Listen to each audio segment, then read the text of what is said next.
Урматтуу мекендештерим, кеше түнү айрым саясий күчтөр мамлекеттик бийликти мыйзамсыз тартып алуу аракетин жасашты.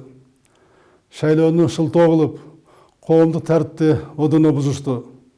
Шаар тургундарынын тынч жашоосуна бүлүк салышты. Тартип сакчыларына баш ийбей, медиктери сабап, имараттарды талкалашты. Кан төгүлбесин, бир да жарандын өмүрүнө коркунуч келбесин деп, күч органдарына ок чыгарбага деп буйрук бердим.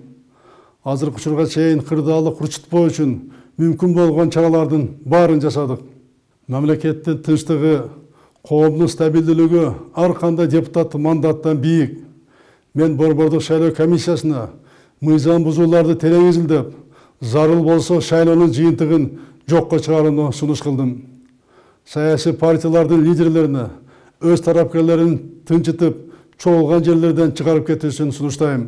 Бардык мекендештеримден тынчтыкты сактап, чагымчыл күчтөргө алданбай, мыйзамсыз кадамдарга барбоону суранам. Өлкөбүздүн тынчтыгы, коомубуздун коопсуздугу баарынан кымбат. Бардык күчтөрдү, өлкөнүн тагдырын саясий амбициялардан бийик коюп, укуктук талаага кайтууга чакырам.